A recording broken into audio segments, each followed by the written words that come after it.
Hello, मैं फरजान आपका most welcome हमारे यूट्यूब चैनल पे जिसका नाम है क्वांटम डीएनए विद एनटीएसपी, जहां हम लोग क्लास 9 के लिए पढ़ चुके थे equation of motion, graphical method और अलजेब्रिकल मेथड।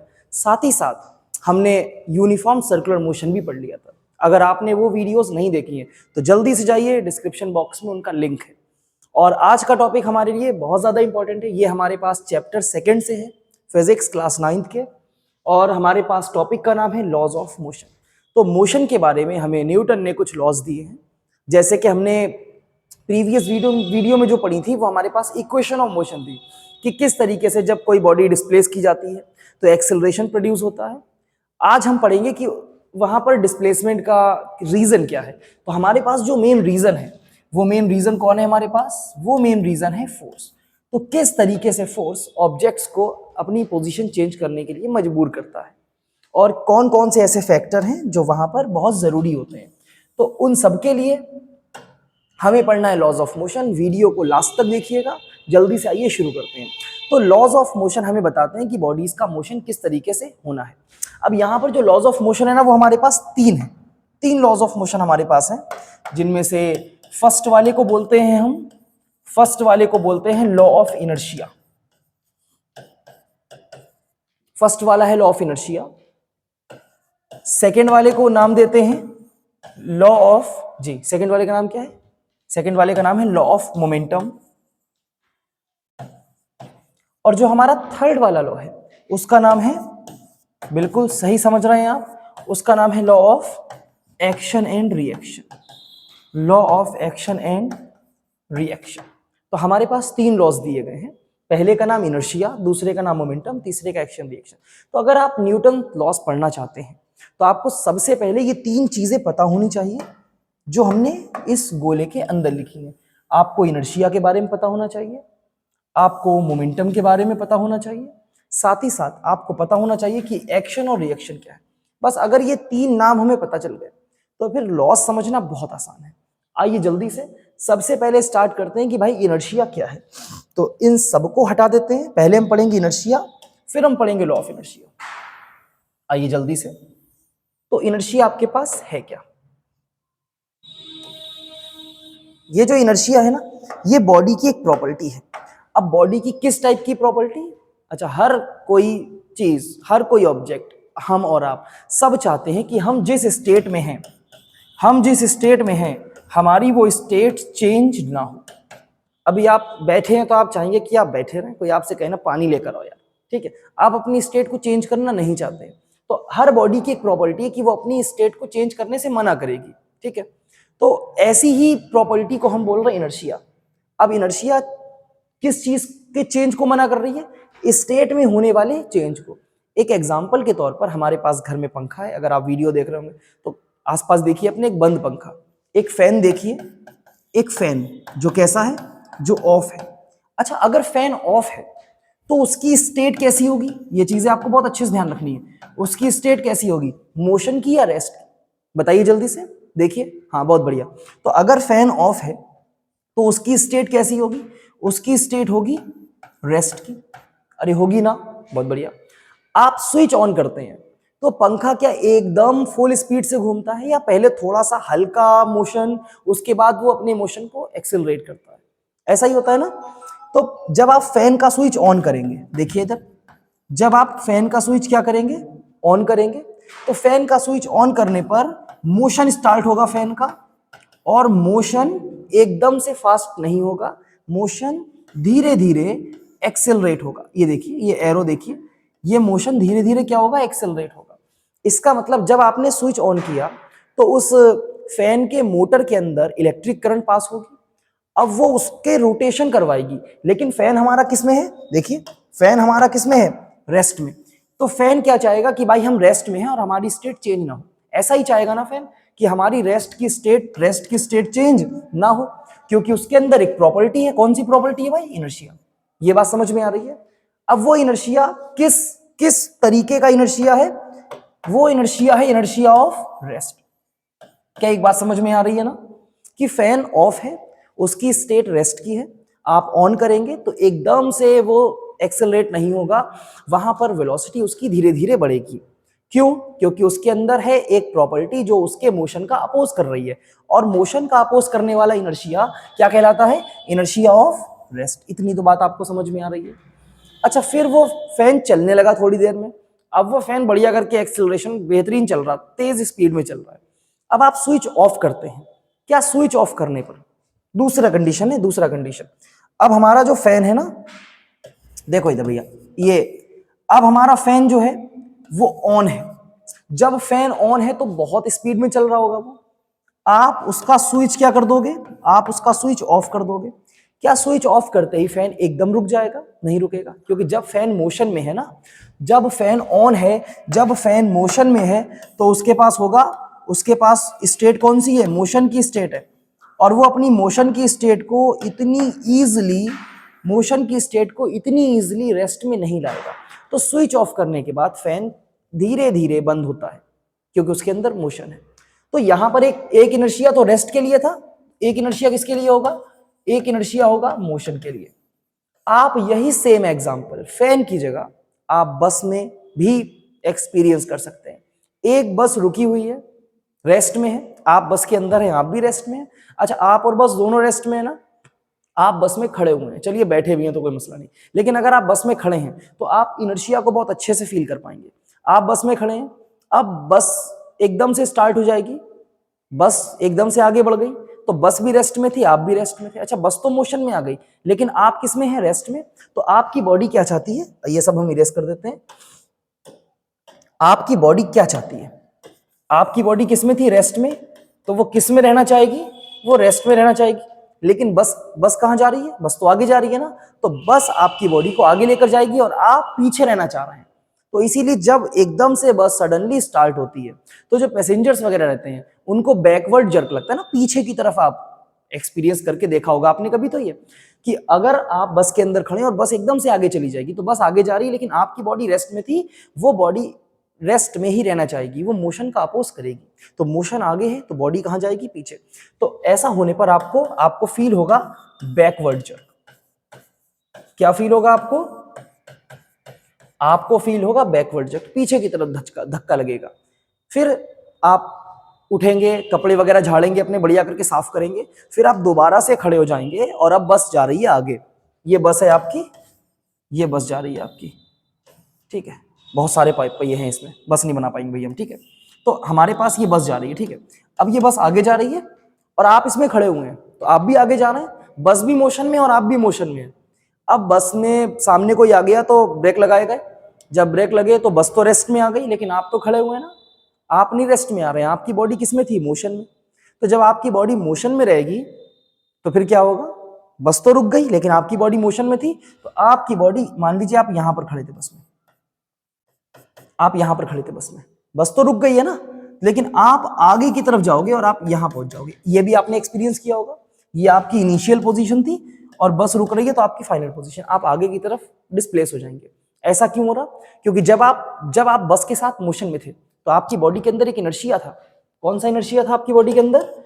आपकी बॉडी के अंदर था इनर्शिया ऑफ मोशन, जो आपकी बॉडी को रेस्ट में नहीं आने देगा, उसका अपोज करेगा।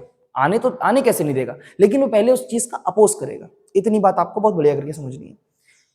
यही सेम एग्जांपल आप समझ सकते हैं एक और इनर्शिया के लिए।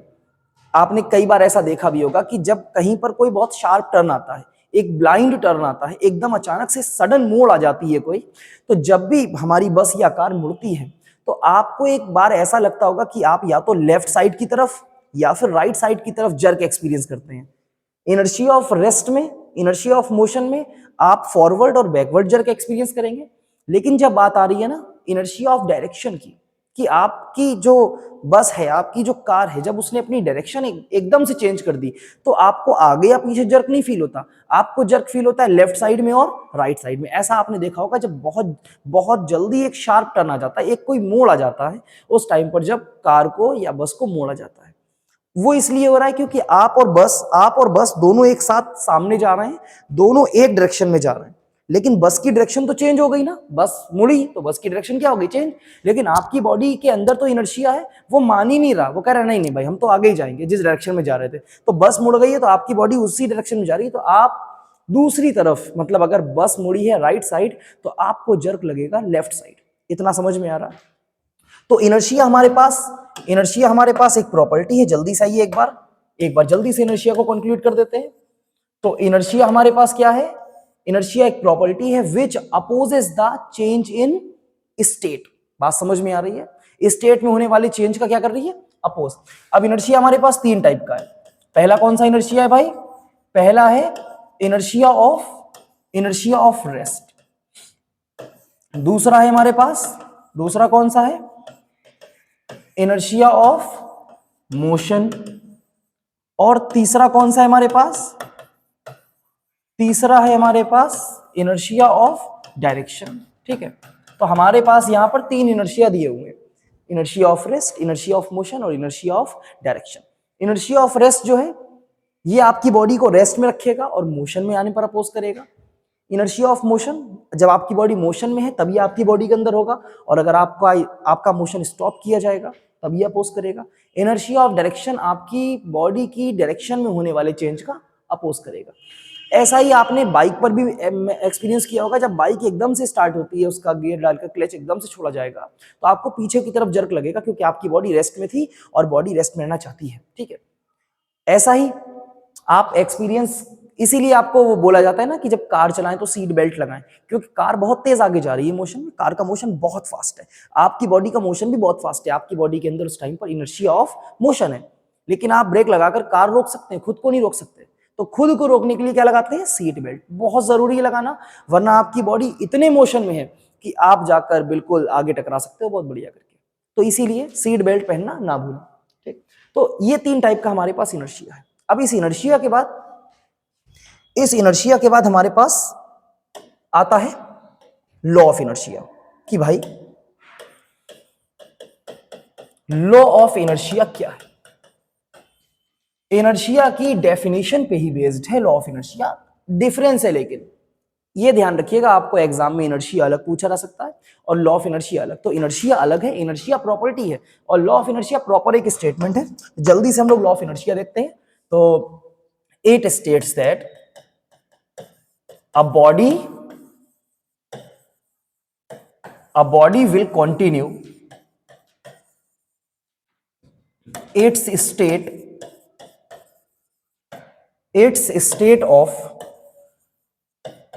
rest or motion।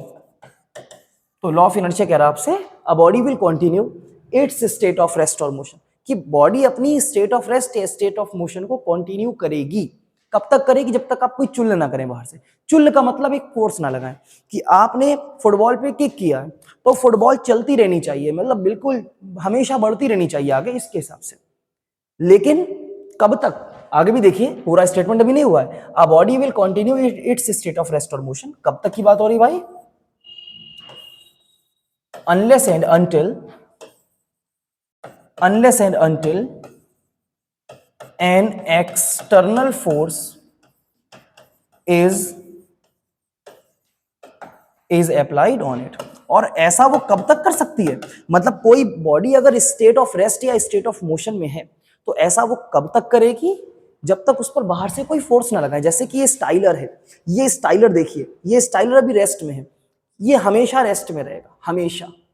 कब तक? लेकिन जब तक इस पर बाहर से एक्सटर्नल फोर्स, बाहर से ही लगेगा ना, जब तक इस पर एक्सटर्नल फोर्स न लगाए। देखिए, तो फोर्स लगाकर हम इसकी स्टेट चेंज कर सकते हैं ना। तो अभी इसकी स्टेट रेस्ट की है, फोर्स लगाकर इसकी स्टेट कैसी कर सकते हैं? मोशन की कर सकते हैं। तो वही हमारा लॉ ऑफ इनर्शिया कहता है a body will continue its state of rest और motion unless and until an external force is applied on it. तो अपनी स्टेट को वो कब तक मेंटेन करेगी? जब तक उस पर एक्सटर्नल फोर्स नहीं लगेगा।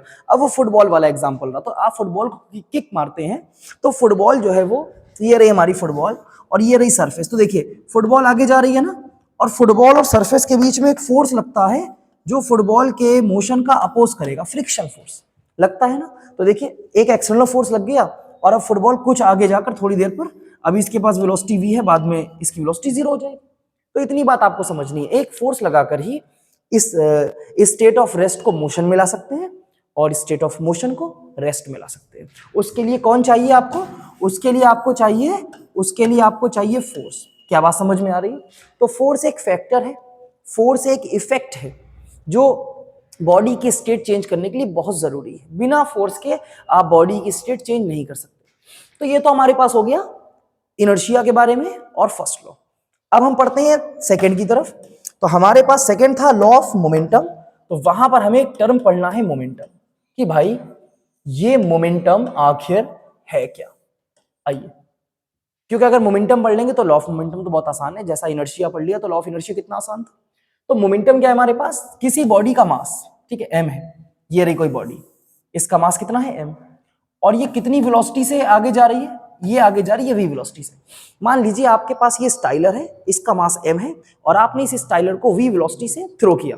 तो हमारे पास देखिए मास और वेलोसिटी दो क्वांटिटीज आ रही हैं इस स्टाइलर के लिए, ठीक है। तो हमें कुछ नहीं करना, स्टाइलर का मास मतलब बॉडी का मास मल्टीप्लाई बाई बॉडी की वेलोसिटी। तो बॉडी के मास को और बॉडी की वेलोसिटी को जब आप मल्टीप्लाई करेंगे तो हमें एक क्वांटिटी मिलेगी जिसको हम बोलते हैं मोमेंटम। क्या बोलते हैं, मोमेंटम। और इसका सिंबल होता है p। क्या सिंबल होता है इसका, p। तो अगर कोई भी आपसे पूछे कि भाई मोमेंटम क्या होता है, तो आप बिल्कुल बहुत आराम से बताएंगे कि momentum is defined as the product of mass and velocity of a body. इतनी बात समझ में आ रही है। फिर हमें चाहिए होती है मोमेंटम की एसआई यूनिट। कोई भी आप फिजिकल क्वांटिटी लिखेंगे तो आपको चाहिए होगी उसकी एसआई यूनिट। आइए, एसआई यूनिट बनती है जो इंटरनल टर्म्स होते हैं उनसे। तो मास के लिए एसआई यूनिट क्या होती है, किलोग्राम, और वेलोसिटी की एसआई यूनिट क्या होती है, मीटर पर सेकेंड। तो हमारे पास मोमेंटम की एसआई यूनिट क्या आ जाएगी, किलोग्राम मीटर पर सेकेंड। क्या इतनी बात समझ में आ रही है। फिर एक बात और, मोमेंटम हमारी कैसी क्वांटिटी है, मोमेंटम हमारी है vector quantity. Momentum vector quantity और इसकी डायरेक्शन होगी in the direction of velocity. मतलब जो डायरेक्शन वेलोसिटी की वही डायरेक्शन मोमेंटम की। बहुत अच्छे से आपको ये चीजें ध्यान रखनी है, ठीक है। अब मोमेंटम तो हम समझ गए कि भाई किसी बॉडी का मास और उस बॉडी की वेलोसिटी का प्रोडक्ट करना सिर्फ आपको, और हमारे पास मोमेंटम मिल जाएगा। बढ़िया बात है ना। इसको हटा के जल्दी से हम पढ़ते हैं लॉ ऑफ मोमेंटम। क्या पढ़ते हैं, हम पढ़ते हैं लॉ ऑफ मोमेंटम। आइए थोड़ा सा इसे आगे खसका दें। तो हमारे पास है अब अगली सेकेंड लॉ। सेकेंड लॉ का नाम क्या है, लॉ ऑफ मोमेंटम। आइए जल्दी से। तो लॉ ऑफ मोमेंटम के लिए आपको सिर्फ एक फॉर्मूला याद करना है। अगर आप एक फॉर्मूला याद कर सकते हैं तो आपको सेकेंड लॉ का स्टेटमेंट याद हो जाएगा। दूसरी एक सबसे जरूरी बात, न्यूटन्स लॉज ऑफ मोशन बहुत इंपॉर्टेंट है आपके एग्जाम्स के लिए, साथ ही साथ इनकी एप्लीकेशंस भी बहुत इंपॉर्टेंट है। तो लॉज ऑफ मोशन की अगर बात करें तो सेकेंड लॉ हमारे पास है लॉ ऑफ मोमेंटम। हमें यहां पर सिर्फ एक लाइन याद करनी है, F proportional to dp over dt। आप प्रोपोर्शनल भी याद कर सकते हैं, आप याद कर सकते हैं इक्वल भी, कोई मसला नहीं है उसका, ठीक है। और क्योंकि ये लॉज ऑफ मोशन 9th और 11th दोनों में है ना, तो अगर हम यहाँ dp ओवर dt लिख सकते हैं तो 9th वालों को थोड़ी सी परेशानी हो सकती है। तो हम यहाँ पर d की जगह डेल्टा लिख देंगे।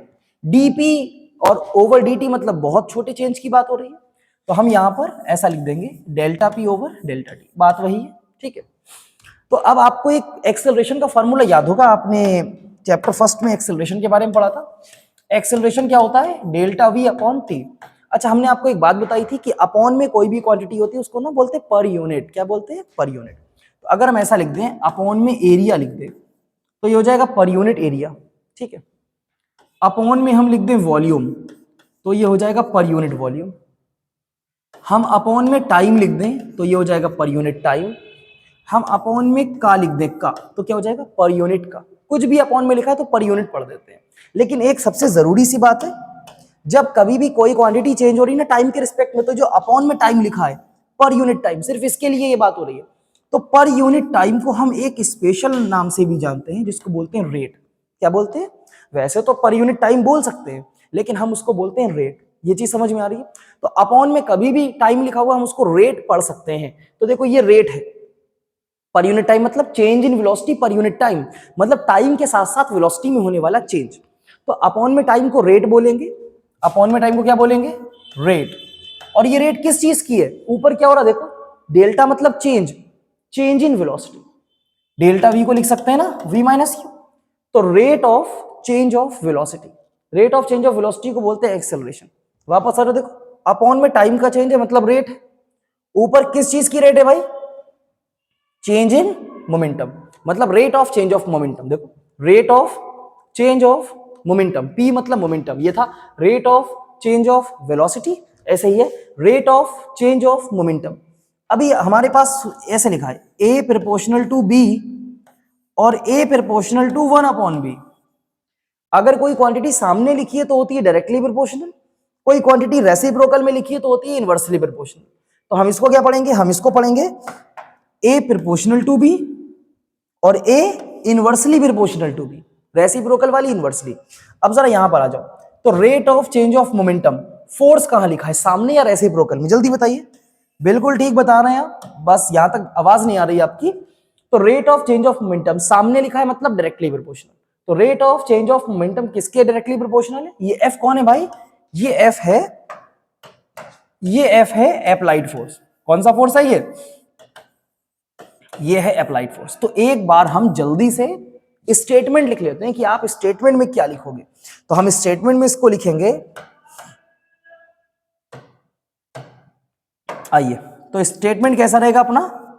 The rate of change of, किस चीज का? देखो रेट ऑफ चेंज ऑफ जी, the rate of change of momentum is DP. DP मतलब प्रोफाइल पिक की बात नहीं हो रही, इज डायरेक्टली प्रोपोर्शनल। और किसके डायरेक्टली प्रोपोर्शनल है? सामने कौन है? Directly proportional to applied force. तो आपको इतनी चीजें याद रखनी, ये स्टेटमेंट आपको एग्जाम्स में लिखने हैं, तो आप ये चीज याद रखेंगे। तो आपको फॉर्मूला याद करना है, स्टेटमेंट आपको याद हो जाएगा कि rate of change of momentum is directly proportional to applied force. इतनी बात समझ में आ रही है क्या? आ रही है बिल्कुल। तो ये बहुत आसानी से आप सेकेंड लॉ का स्टेटमेंट भी याद कर सकते हैं, जैसे फर्स्ट लॉ का आपने पीछे बढ़िया करके देखा था, वैसे ही सेकेंड लॉ का। लेकिन यहां पर पता, यहां पर एक चीज आती है आपसे, वो आपसे पूछेंगे mathematical form of Newton second law. वो आपसे पूछेंगे भाई कि न्यूटन सेकेंड लॉ की कौन सी फॉर्म आपको बतानी है? आपको बतानी है मैथमेटिकल फॉर्म, वरना कुछ एक्स्ट्रा चुल देने का काम करेंगे तो वो आपसे पूछेंगे कि ये सब हटा दे, इसकी कोई भी जरूरत नहीं है, चलो। वरना वो आपसे पता क्या बोलेंगे? वो आपसे बोलेंगे deduce F equals M A. ये एक फॉर्मूला है F इक्वल्स एम ए, इसको प्रूफ करके दिखाइए। इस F इक्वल्स एम ए को ही बोलते हैं, क्या बोलेंगे? Mathematical form of Newton second law. तो आपको एक बहुत बढ़िया सी चीज समझनी है, अगर वो आपको प्रूफ करना है ना F इक्वल्स एम ए, अभी हटा देते हैं इसको, अभी हमें सिर्फ और सिर्फ ये सब हटा देते हैं, सब हटा देते हैं ये जल्दी से। तो एक क्वेश्चन की फॉर्म में लिखते हैं हम deduce F equals M A, क्योंकि जब आप सेकेंड लॉ पढ़ेंगे तो आपको ये प्रूवमेंट आना चाहिए। तो अभी अभी आपने देखा, और आपने देखा क्या? आपने देखा भाई वी नो दैट, ये चीज लिखना बहुत जरूरी है, अच्छा लगता है बस थोड़ा सा।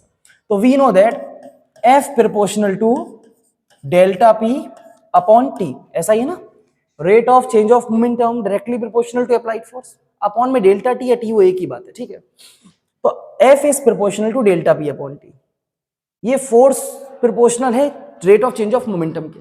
साइड में आइए, जरा साइड की जरूरत पड़ेगी हमें। अच्छा एक बात बताना, चेंज इन मोमेंटम, किसी क्वांटिटी का अगर आपको चेंज निकालना है तो आप कैसे निकाल रहे हैं? किसी भी क्वांटिटी का चेंज निकालने के लिए फाइनल माइनस इनिशियल करते हैं। आपके पास अभी 100 रुपए है और आधे घंटे के बाद आपके पास बचे 40 रुपए, कितने का चेंज हुआ? कैसे निकाल रहा हूं? 100 माइनस 40, 100 माइनस 40, कितने का चेंज हुआ? 60 का। तो कभी भी चेंज निकालना हो तो आप फाइनल माइनस इनिशियल करेंगे, ठीक है? तो चेंज इन मोमेंटम मतलब final momentum minus initial momentum, ऐसे ही लिख रहे हैं ना? लिख रहे हैं कि नहीं? थोड़ा सा इधर आइए, देखते भी रहेंगे। अच्छा उधर कुछ ऐसा ना हो कि उधर कुछ कैंसिल हो जाए, हमारा बोर्ड में दिखे ना तो। अच्छा, मोमेंटम का मतलब होता है mass into velocity, mass into velocity. तो फाइनल मोमेंटम में मास लिखेंगे और मास के साथ फाइनल वेलोसिटी v लिखेंगे, फिर माइनस लगाएंगे। इनिशियल मोमेंटम में मोमेंटम का मतलब तो मास होता है और साथ में वेलोसिटी, इनिशियल वेलोसिटी u होती है, फाइनल वेलोसिटी v होती है, तो यहाँ पे u लिख देंगे। अब m कॉमन ले लेंगे यहां से, तो यहाँ पे बचेगा v माइनस u। क्या इतनी बात आपको समझ में आ रही है कि चेंज इन मोमेंटम आप कैसे निकाल रहे हैं? आ रही है ना? तो हमने चेंज इन मोमेंटम निकालने के लिए लिखा final momentum minus initial momentum. Final momentum मतलब mass into final velocity, initial momentum मतलब mass into initial velocity, mass लिया कॉमन, बचा v माइनस u। तो यही चीजें हमें बस यहां पर करनी है। तो हम इसको लिख सकते हैं भाई F proportional to delta P को क्या लिखेंगे आप क्या लिखेंगे डेल्टा P को? जी आप लिखेंगे mv माइनस mu। mv मतलब फाइनल मोमेंटम, mu मतलब इनिशियल मोमेंटम। अपॉन में कौन है? अपॉन में t है। अच्छा, फिर प्रोपोर्शनल लगा देंगे, प्रोपोर्शनल चलेगा अभी। दोनों तरफ से क्या कॉमन लिया? m कॉमन लिया, क्या बचा? v माइनस u, और अपॉन में क्या इसके? अपॉन में इसके है t। अगर आप बहुत ध्यान से देखें इस ग्रीन कलर के गोले के अंदर, भैया ग्रीन कलर के गोले के अंदर क्या है? अपॉन में टाइम, ऊपर v माइनस यू, मतलब चेंज इन वेलोसिटी। तो अगर आप यहां पर देखें तो एक्सेलरेशन का फॉर्मूला होता है v minus you upon T. Side में ये सब चीजें लिखते रहेंगे, तो v minus you upon T की जगह एक्सेलरेशन लिख देना है बस। तो जल्दी से आते हैं इधर, तो हमारे पास बचा f प्रोपोर्शनल टू m, तो था, देखिए m तो था, और v minus you upon T की जगह पर कौन आ जाएगा? ये आ जाएगा a। तो हमने कैलकुलेट किया है f प्रोपोर्शनल टू m, लेकिन हमें क्या निकालना है? हमें निकालना है f इक्वल्स m। तो आपको यहां पर क्या करना है? आपको यहां पर लिखना है f इक्वल्स टू एक कांस्टेंट k और साथ में ma। अब आप इसको यहां पर ही खत्म कर सकते हैं, आप लिख देंगे इफ k इक्वल्स 1, वरना आप यहां पर इसको यहां पर डब्बे में बंद करें, ठीक है, और फिर आप लिखें if f equals 1 newton, m equals 1 kg, a equals 1 metre per second square. आप सभी चीजें 1 1 1 पुट करेंगे ना तो k1 आएगा, फिर उस k1 को यहां पुट करेंगे तो हमारे पास आ जाएगा f इक्वल्स m। तो हम डायरेक्ट ही कर देते हैं, ये हम बिल्कुल इसको डायरेक्ट कर देंगे और हम यहां पर सीधे सीधे लिख देंगे। भाई क्या लिखेंगे? सीधे सीधे इतना आपको लिखना है, उसके बाद आप यहां पर लिखेंगे जल्दी से if k equals 1 then f equals ma। ये क्या हो गया? ये आपका मैथमेटिकल फॉर्म आ गई। This is mathematical form of Newton second. इतनी बात समझ में आ रही है? तो बहुत आराम से आप जो मेन फॉर्मूला था उसको लिखेंगे, डेल्टा पी को। अगर आप mv माइनस mu नहीं लिखना चाहते तो आप क्या लिख देंगे? आप लिख देंगे pf माइनस pi अपॉन में t। फिर pf को लिखेंगे mv, pi को लिखेंगे mu, m कॉमन लेकर v minus you upon T को a लिख देंगे। बहुत आराम से आप इसको प्रूव कर सकते हैं, और ये प्रूवमेंट आपके एग्जाम में बिल्कुल पूछा जाता है। तो बहुत ध्यान से आप इसको अच्छे से तैयार करेंगे। तो हमने फर्स्ट लॉ पढ़ लिया, हमने सेकेंड लॉ पढ़ लिया, अब बारी किसकी है? अब बारी है न्यूटन्स थर्ड लॉ की। तो वीडियो ज्यादा लंबी ना हो जाए तो हम फर्स्ट और सेकेंड में ही निपटाते हैं आज इसको, और हम लोग पढ़ेंगे न्यूटन्स थर्ड लॉ कल की वीडियो में। थर्ड लॉ के साथ साथ, अच्छा उसको छोड़ क्यों रहे हैं अकेले? क्योंकि हमारे पास है न्यूटन्स लॉस के एप्लीकेशन, ठीक है, कि law of inertia, law of momentum, इनके एप्लीकेशंस क्या है। तो हम थर्ड लॉ साथ ही साथ उनके एप्लीकेशंस देखेंगे नेक्स्ट वीडियो में। तब तक आप वीडियो को ज्यादा से ज्यादा शेयर कीजिए, अपने दोस्तों तक पहुंचाइए। हम लोग मिलते हैं नेक्स्ट वीडियो में। Thank you.